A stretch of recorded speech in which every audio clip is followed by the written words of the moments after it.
Warmly welcome you to the Colombo International Book Fair. I'm Dhanuka Dikwella, moderating another talk show. And first, I'll remind you of our organizers, Neptune, Goodread, Metareads, and Simon and Schutz.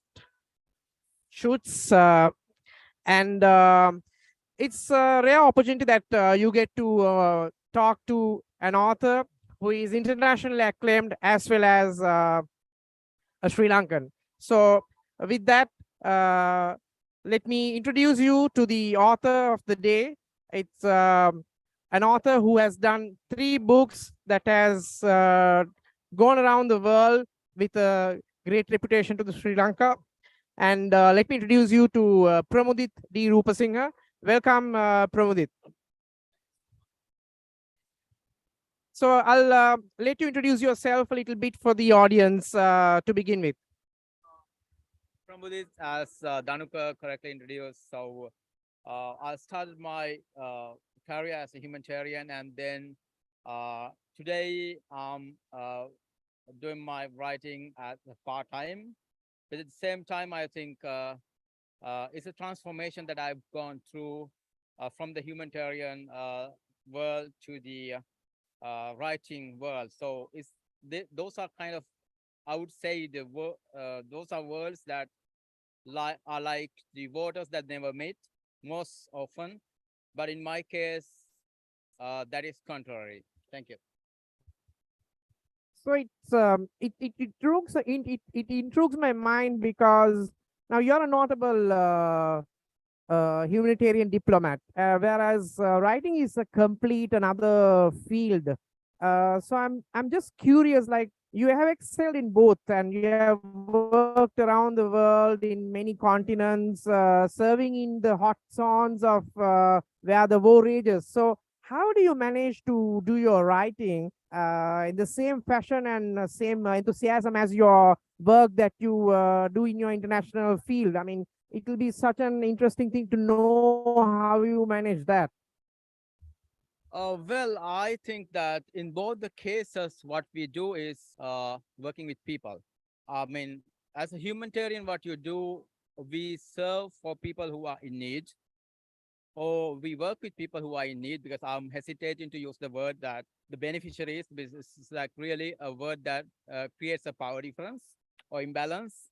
So the same time, authors, writers, what we exactly do, we write stories for people. We don't write for ourselves in most of the cases. When sometimes we do write for ourselves as well as for people. So which means that the same both cases, I think that we do the same thing in different ways.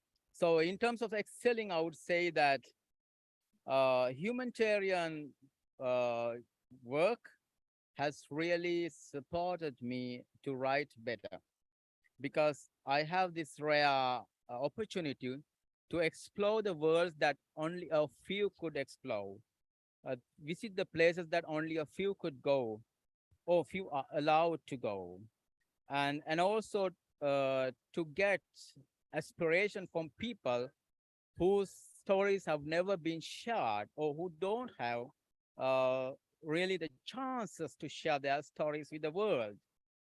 So I think it's like, I would say, I would call it in one word, it's a cross fertilization, because writing itself helped me to understand people more and more.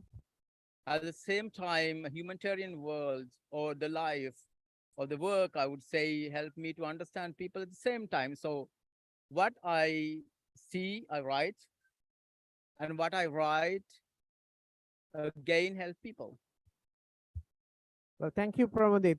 I have heard of terms like Doctors Without Borders or Journalists Without Borders, but in my entire life, I have never heard of a term like the Writer Without Borders.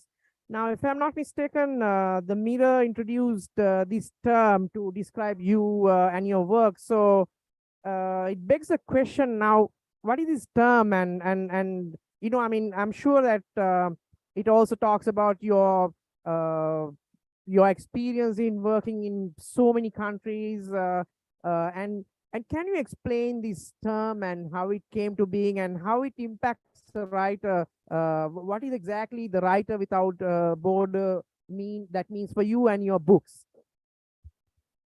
Yes, actually, that was a surprise for me as well at the very beginning. But to clarify, there is an organization called Writers Without Borders, or the Libraries Without Borders, sorry. And there's an association called Writers Without Borders. I don't know when it exactly has been established, but I knew none of them. But then when I first published, I got the first publishing contract. I had the very first interview with Mirror, and then here comes the uh, title Writer Without Borders. So that was a surprise for me.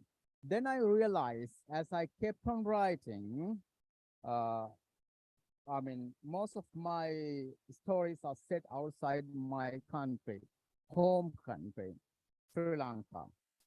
At the same time, I never wrote about one country over and over again. So all my, work, starting from the very first work that represent 29 countries across Africa, and the second one set in the West African Ebola crisis context, where I covered specifically three countries. And then straight I dive today on with a book that is about Bangladesh and Myanmar. So I think that was right, because it was uh, first border kind of writing, and it's a writing, a pattern of writing that demanded really, a lot of uh, financial resources, time, etc., etc. But at the same time, I believe that it gives more credibility to the stories that I write. At the same time, it allows me to bring to my country, especially, and to my writing, the world view and the global experience. So that's it. Who knows? It might change. Huh? Well, you almost preempted my next question, but I still have some space to ask that now. As far as I understand, cultures, people, places, names, it plays the main role in any fiction for that matter. So now my question is that you write polar opposite worlds, realities of polar opposite worlds. If you look at Africa, like especially the times of Ebola, you're writing about three countries, or your other experience in other books that you have covered 49 odd countries. Whereas you come to Ukraine and Russia, it's another world where Orthodox Christianity and other customs and cultures are dominant. So how do you even manage to bring about so much of details in pole opposite worlds? And if I'm not mistaken, you just gave us a small tip about your next book, which is going to be a completely different scenario. So the first question is, I mean, what are the challenges you face when you bring about, like completely opposite realities on your books, and what kind of research you invest in those? And is it correct that like you give so much of details which is almost like a fictional level, and you still bring the art of writing that and make it such a nice interesting fiction? So how much of research contributes that, and how do you walk on this fine line of not making too much lo- details that might otherwise fall into a non-fiction category of book?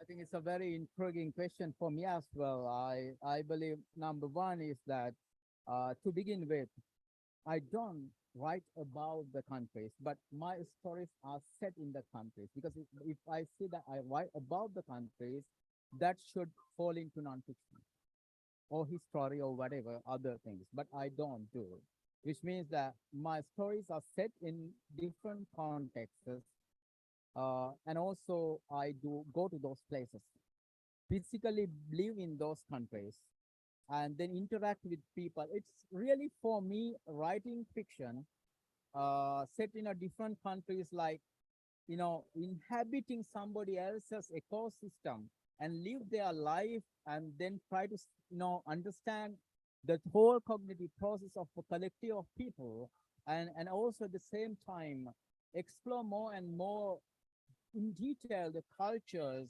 not only the main cultures that one would see, but also the subcultures that would collectively contribute to a major culture, which is really on the surface.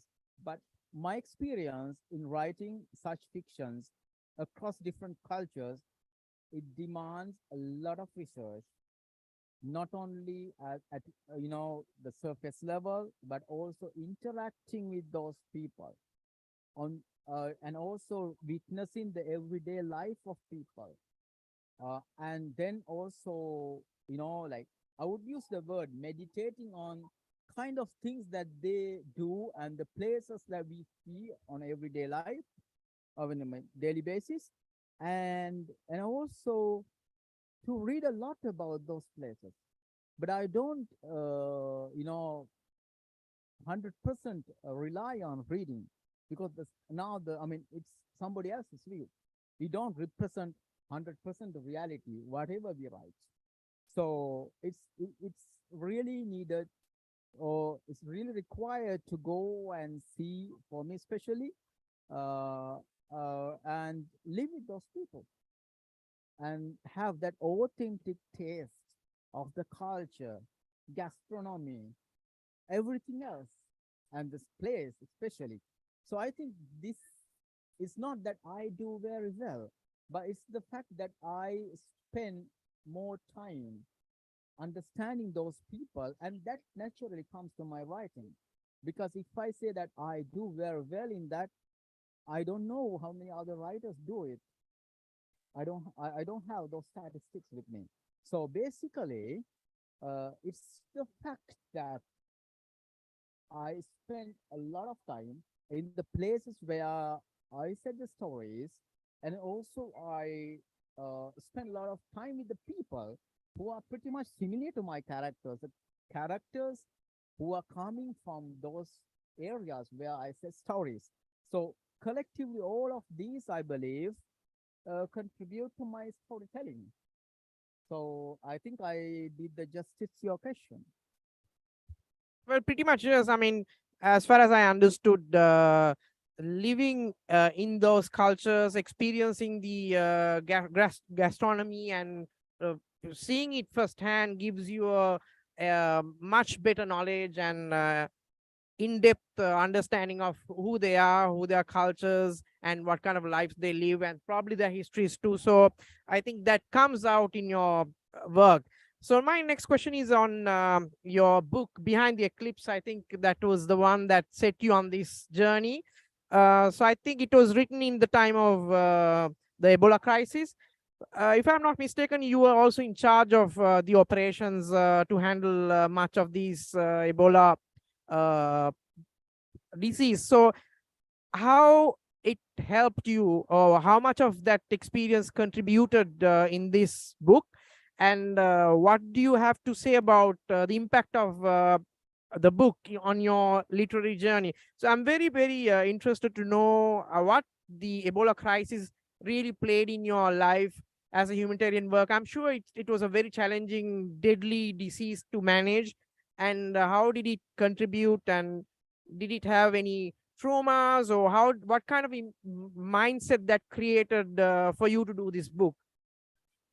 Thank you, Danuka. I think the time we live today, just after the COVID pandemic, now we are talking about napalm.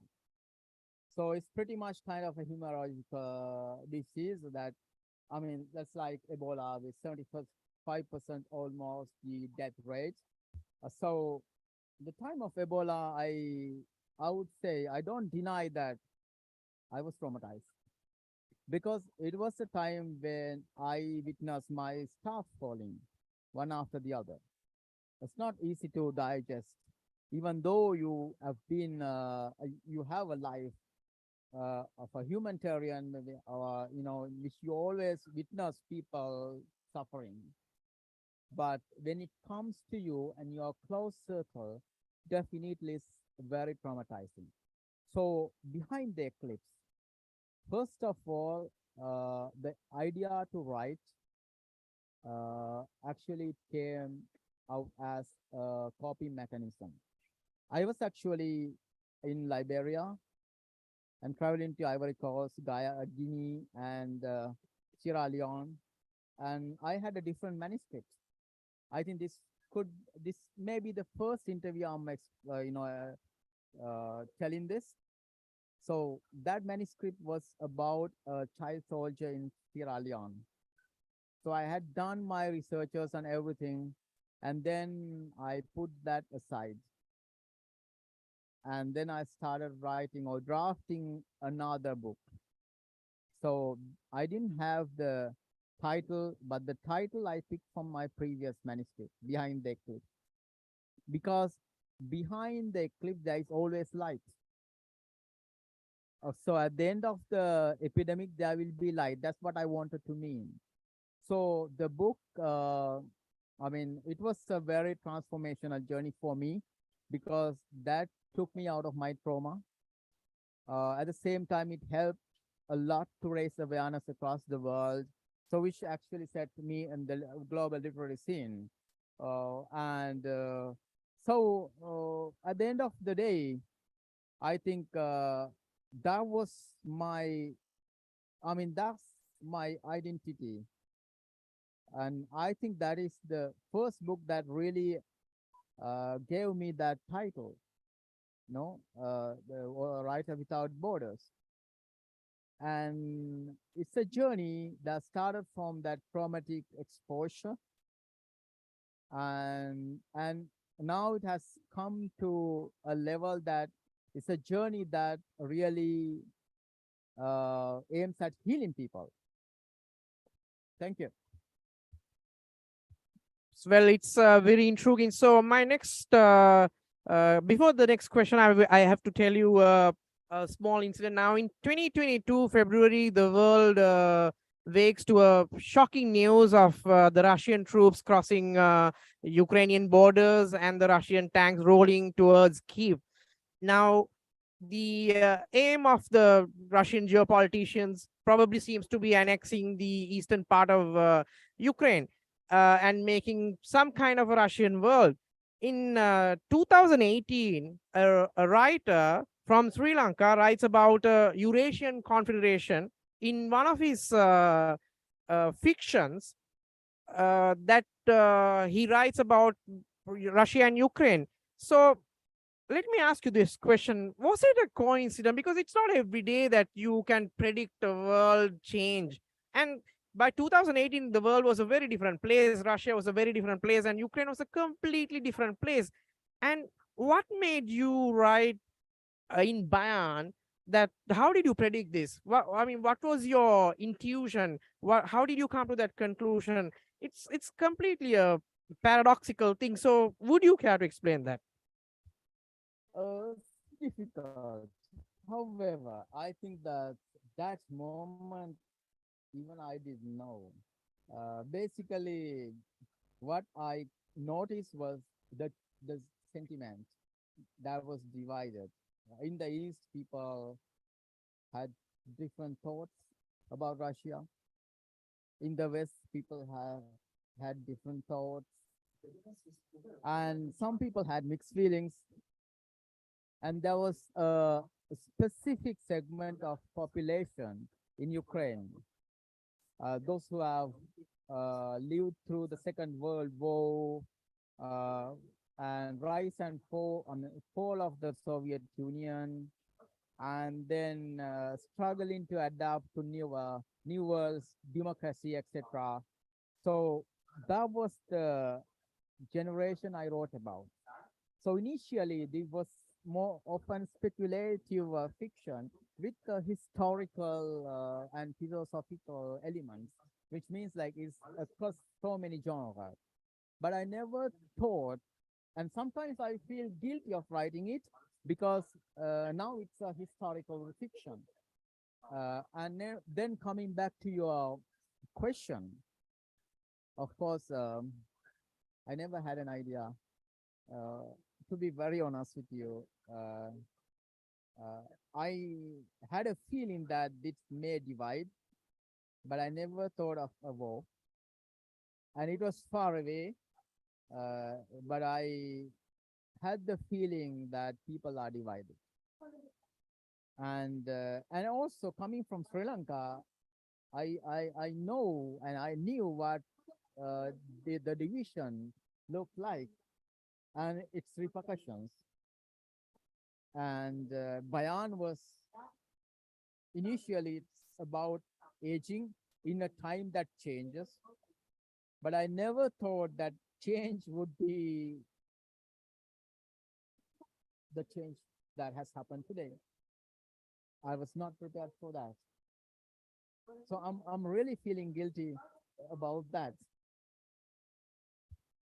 So it opens another question now. As far as I understand, Bayan has been translated into many languages, especially European languages, if I'm not mistaken, Russian too. And thus, Ukrainian war has become such a sensitive topic.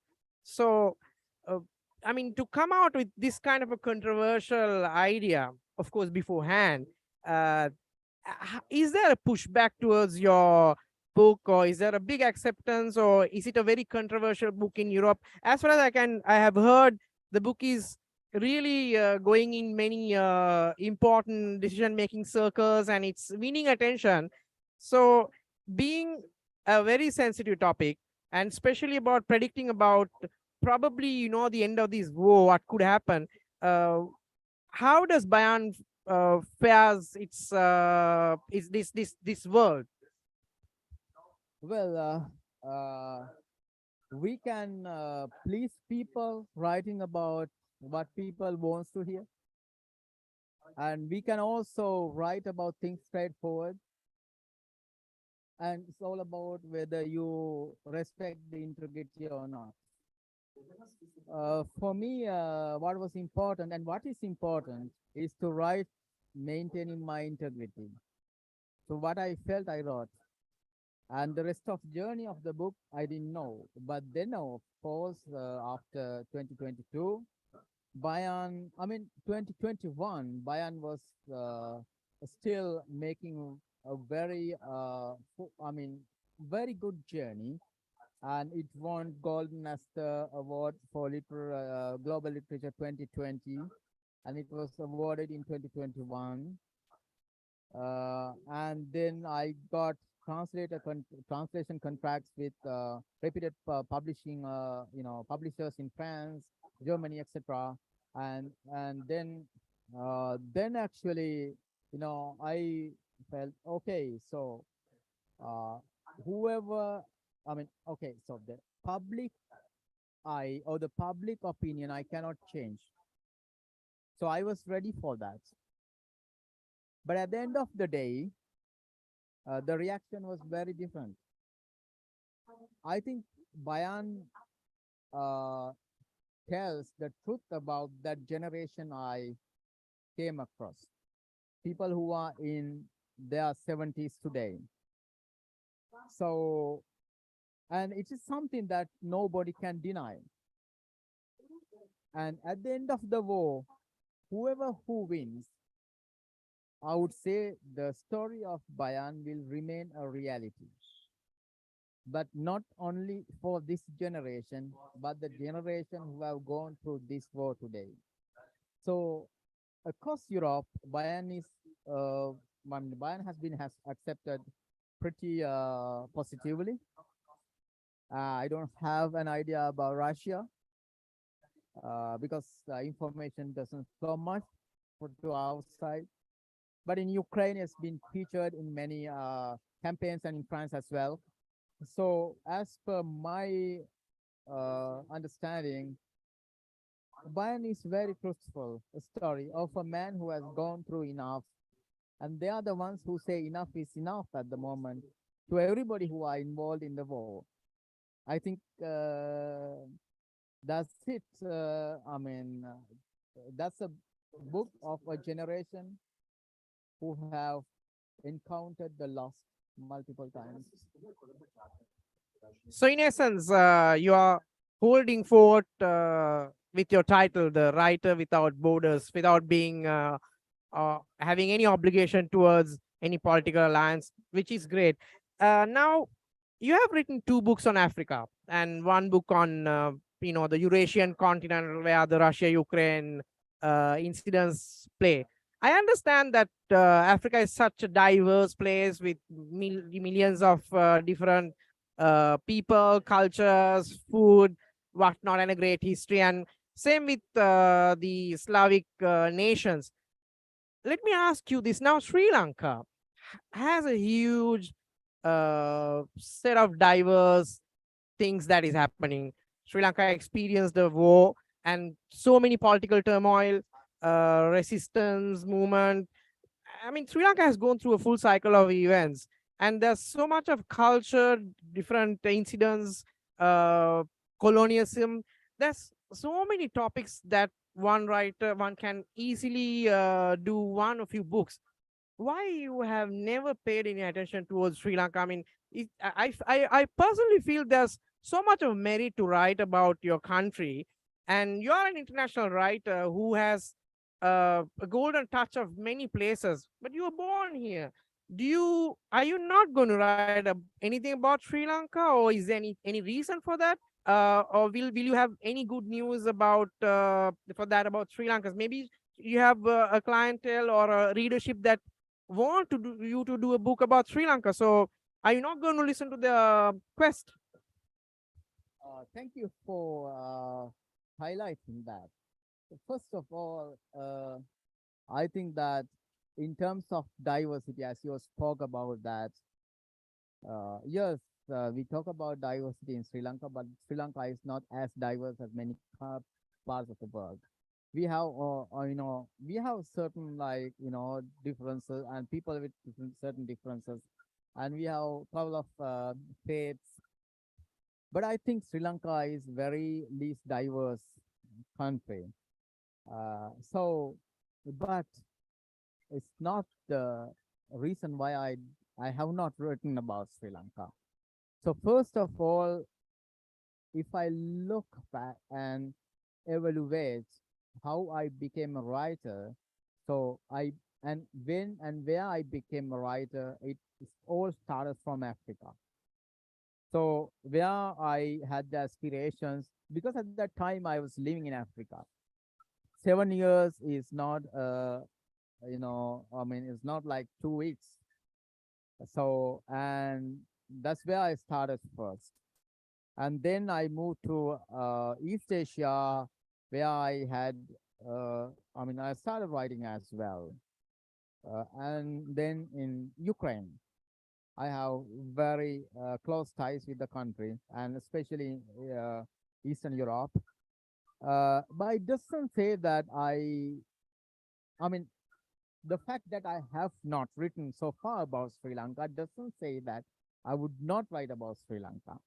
So if I give you a clue, so in my current book, I'm writing a book about Bangladesh, and there are characters from Sri Lanka where by default, I have to pull things out from the country. But it doesn't say that I'm obliged to write about a country just because of the fact that I was born there. But if I have the real urge or a story that I really have to tell the world, I would never hesitate to write about my country. But I would look at this in a different way. Yes, I like my country, I love my country, but I'm not extremely nationalistic, to be very honest. Look, think global and bring your culture and everything to the global stage. But it's for that, sometimes you don't really need to write about that place, because you are representing the rest of world, probably that particular small tiny island. And when the right time comes, I would write definitely about the country. And at the same time, I should remind everybody that there are so many writers write about our country. So for me, it will take its own time. And when the time is right, I will write about that. Well, it was not entirely bad news in that sense. So, next question I would like to ask is that in your books, there's so much of emotions and darker corners that you take your readers to and explore things that are not common. So it's like you're compelling them to do like a, like a doing more than reading, to experience that and to explore that. Is that the essence of your way of writing?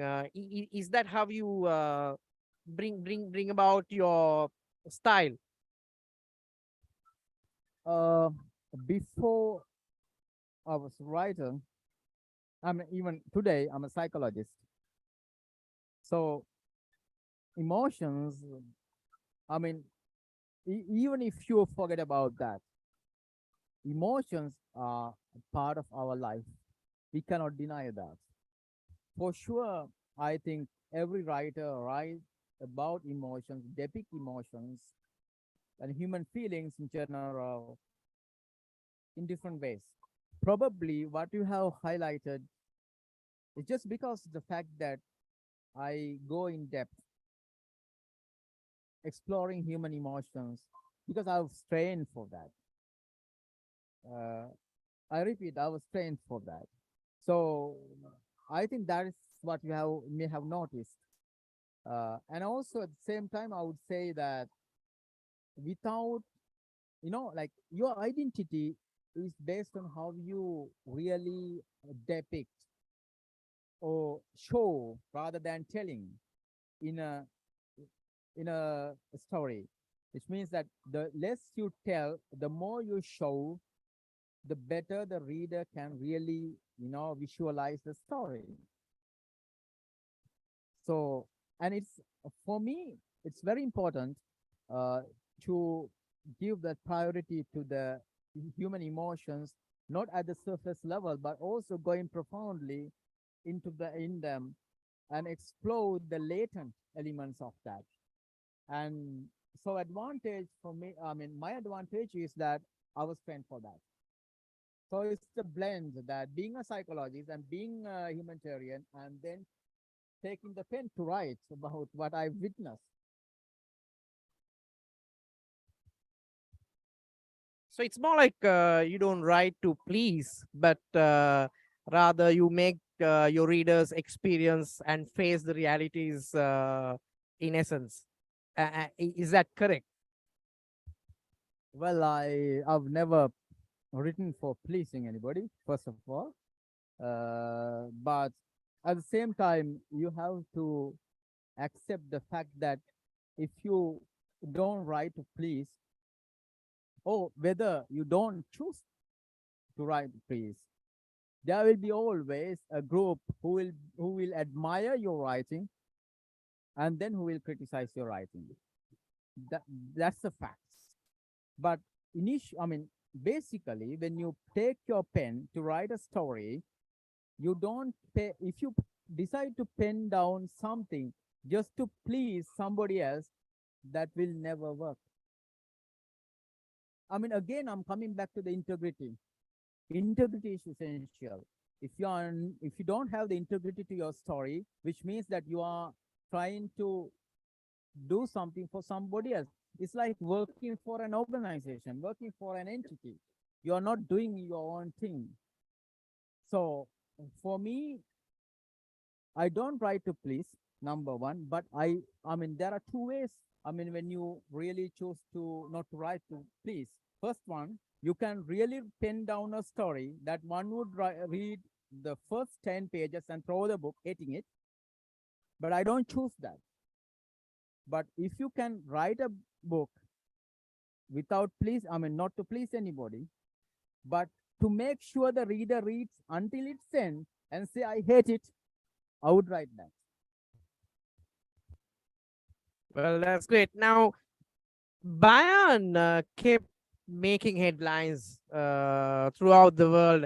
I think it won the Golden Aster Award, as well as it was nominated for the, I mean, longlisted for the Paris Festival Book Award.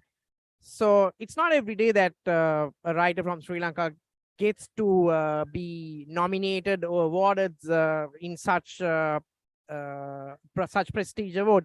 So what do you have to say about these awards, and how has it contributed to your work, and what do you have to tell about these awards to the authors, the rest of the authors? Well, I would first choose to talk about myself and the awards I've got and awards generally. So first of all, whatever awards you get, your best award is your readership. Because it's not that 3 or 4 people decide how you have written a story. But at the same time, this is a world where you have systems in place, and it's a world where there are entities, and where world where there are organizations, and then credits are given by all those organizations. So awards in reality, even though that oftentimes or those oftentimes don't represent the opinion of the readership, I think play a big role in lifting you up.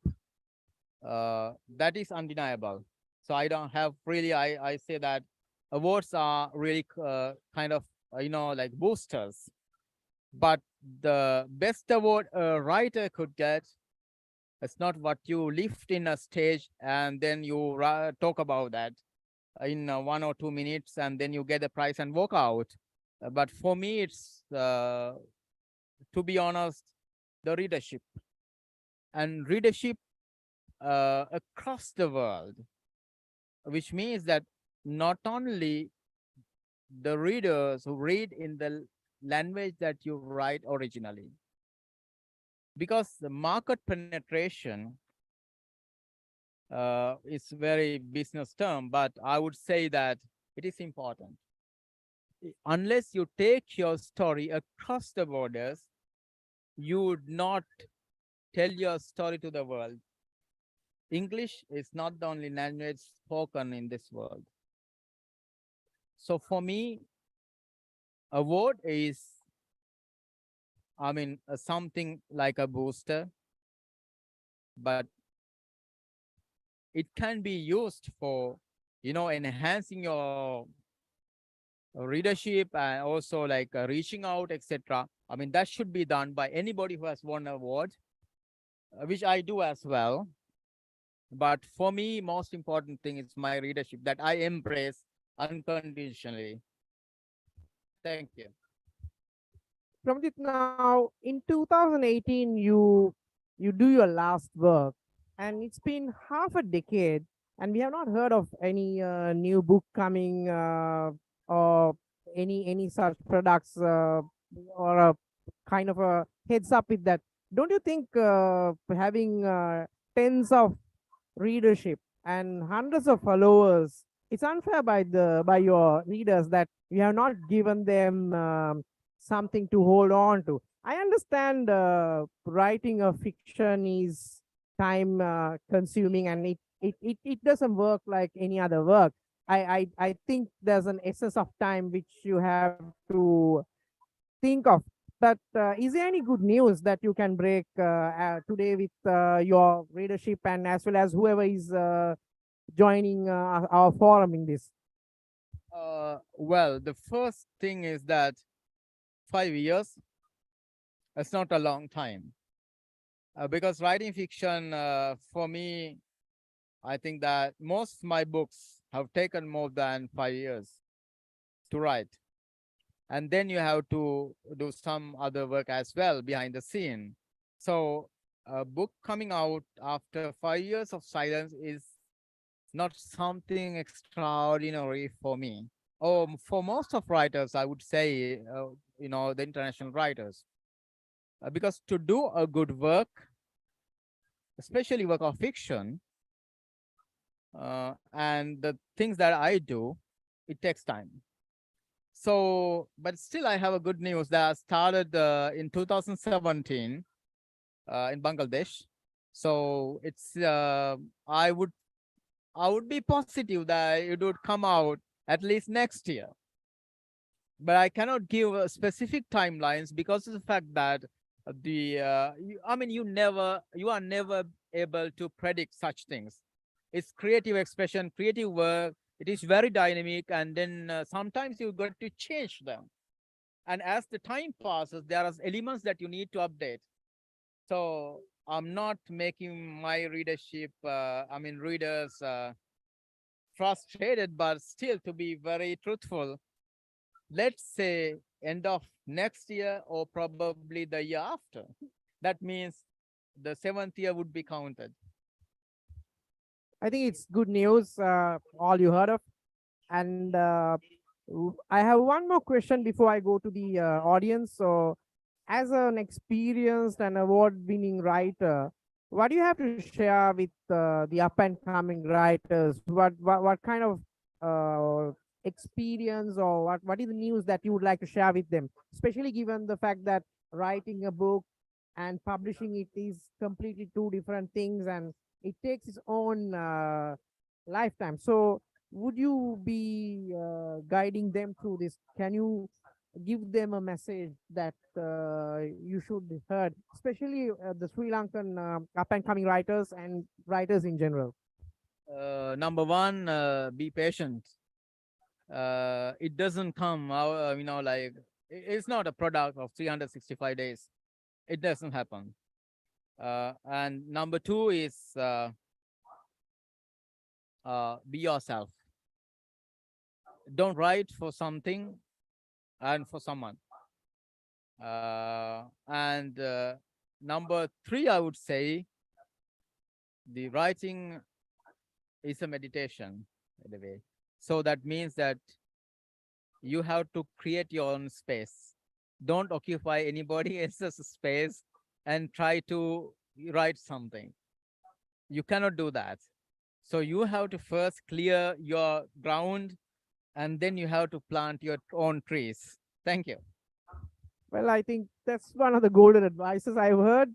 And thank you for sharing that. And I'm sure it will be such an important thing to remember for all the up and coming writers. So I'm going to pass the mic to the audience. I'm sure they have a couple of questions, or at least a question or two to fill the time with.